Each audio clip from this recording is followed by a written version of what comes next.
The Name Jar by Yangsook Choi.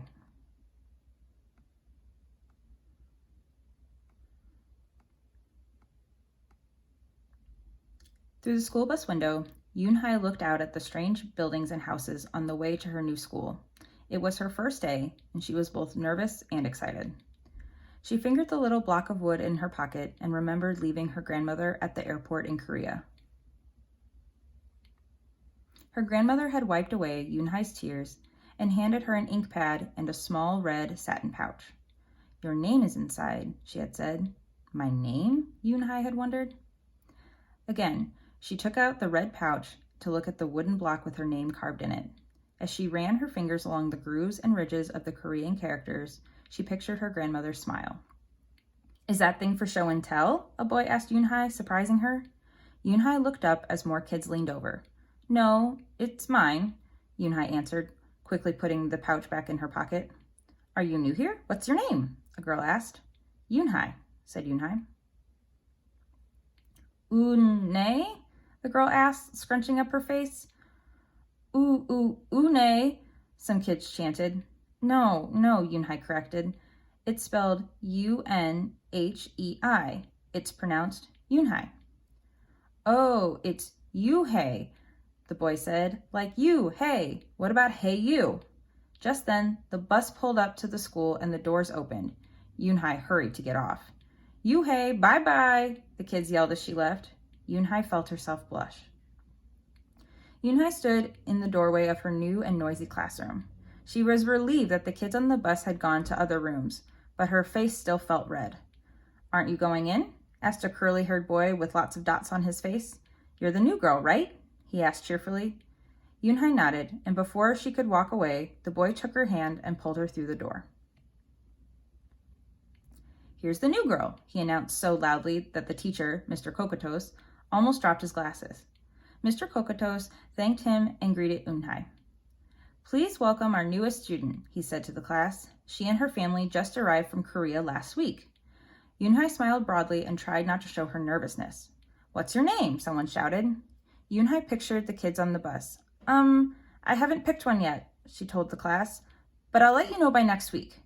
As Mr. Kokotos showed her to her desk, she felt many round, curious eyes on her. "Why doesn't she have a name?" she heard someone whisper. "Maybe she robbed a bank in Korea and she needs a new identity," a boy replied. On the bus home, nobody teased her, but Yoon-hai kept thinking about her name. "How was school, Yoon-hai?" her mother asked when she walked in. "Did you understand the teacher?" Yoon-hai simply nodded. She unpacked her school bag and set the red pouch by a photograph of her grandma. "I'm glad you are learning English well," her mother said. "You must study hard, behave nicely, and get good grades to show that you're a good Korean." "I will," replied Yoon-hai, but I think I would like my own American name," she said quickly. Her mother looked at her with surprise. "Why? Yoon-hai is a beautiful name. Your grandma and I went to a name master for it." "But it's so hard to pronounce," Yoon-hai complained. "I don't want to be different from all the American kids." "You are different, Yoon-hai," her mother said. "That's a good thing." Yoon-hai just wrinkled her nose. Later that day, Yoon-hai and her mother went grocery shopping in their new neighborhood. They passed Fadil's Falafel, Tony's Pizza, and Dot's Deli. A big graffiti-painted garbage truck roared like a lion as it took off down the street. Nothing sounded or looked familiar, until they got to Kim's Market. The sign was in both English and Korean. Her mother picked up cabbage to make kimchi, Korean-style spicy pickled cabbage, and other vegetables and meat. She also found some seaweed, Yoon-hai's favorite, for soup. It made Yoon-hai smile. "Just because we moved to America," her mother said, "doesn't mean we stop eating Korean food." At the checkout counter, a friendly man smiled at Yoon-hai. "Helping your mother with the shopping?" he asked. Yoon-hai nodded. "I'm Mr. Kim," he said. "What is your name?" "Yoon-hai," she answered. "Ah, what a beautiful name," he said. "Doesn't it mean Grace?" Yoon-hai nodded again. "My mother and grandmother went to a name master for it," she told him. "A graceful name for a graceful girl," Mr. Kim said as he put their groceries into bags. "Welcome to the neighborhood, Yoon-hai." That evening, Yoon-hai stood in front of the bathroom mirror. "Hi, my name is Amanda," she said cheerfully. Then she wrinkled her nose. Hi, my name is Laura. Maybe not. Her smile turned down. Nothing sounded right. Nothing felt right. I don't think American kids will like me, she worried as she began to brush her teeth.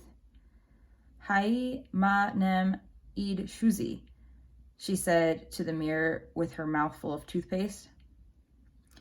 The next morning, when Yoonhai arrived at school, she found a glass jar on her desk with some pieces of paper in it. Yoonhai took one out and read it aloud. Daisy. That's my baby sister's nickname. But she said you can use it if you want, said Cindy, who sat next to her. Yoonhai took out the rest of the paper. Tamala, she read. I got it from a storybook, said Nate. She was smart and brave. Yoonhai nodded and unfolded another piece. Wednesday? Yeah, you came here on a Wednesday, said Ralph. Thank you for your help. A smile spread over Yoonhai's face. Ralph quickly said, We'll put more names in. You can pick whatever you like, or pick them all, and you'll have the longest name in history. At 3 o'clock, the bell rang for the end of the school day. Yoonhai looked out the window and saw it was sprinkling. It's the same rain, she thought, but in a different place. She watched other kids leaving in groups. Hey, a familiar voice called out to her. Yoonhai turned to see the curly-haired boy again. I'm Joey, he said, and you don't have any name? Yoonhai thought for a moment. Well, I can show you, she said, and took out the small red pouch. She pressed the wooden block on the ink pad and then stamped it onto a piece of paper. This is my name stamp, she said. My grandma gave it to me. In Korea, I can use it as a signature when I open a bank account or write a letter. And whenever I miss my grandma, I use it to fill a piece of paper. Want to try it? She offered the stamp to Joey, and he carefully inked the stamp and pressed it hard on the paper. The red characters gleamed against the whiteness. Wow, that's beautiful, Joey said. Can I keep the paper? Sure, Yoonhai said. And then the two of them shared her umbrella as they walked to the school bus. Every day, the jar got fuller with more names, and Yoonhai read them all.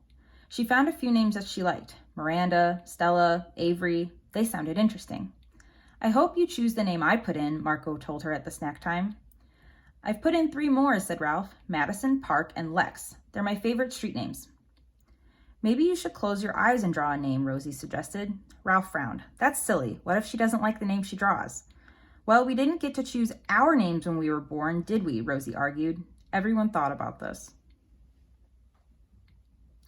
When Yoonhai got home from school that day, her little brother ran to give her a letter. It was from her grandma. She opened it quickly. It said, To my Yoonhai, I hope you are enjoying your new school and new friends. Be sure to help your mother and your little brother. Here the moon is up, but there the sun is up. No matter how far apart we are, and no matter how different America is from Korea, you'll always be my Yoonhai, your grandma forever.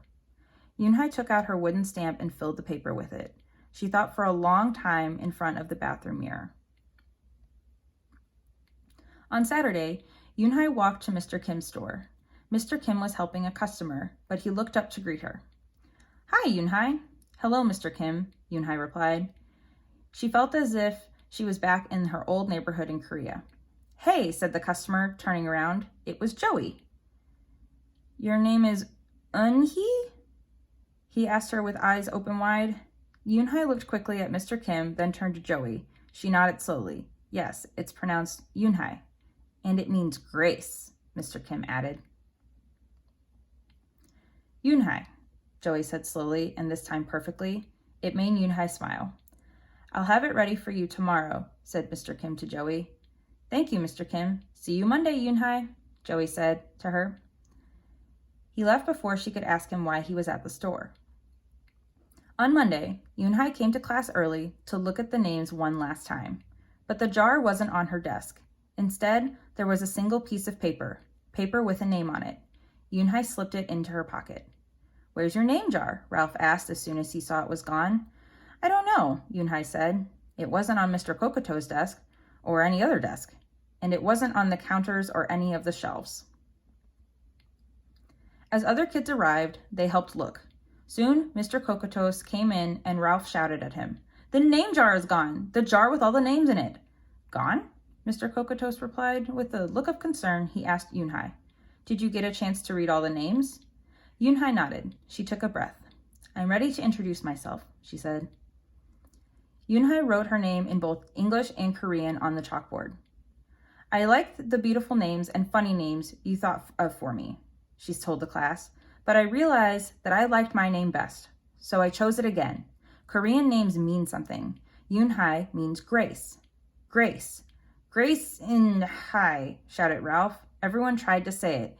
In-hye, un-yi, un-hye. Yoonhye said her name again slowly and clearly.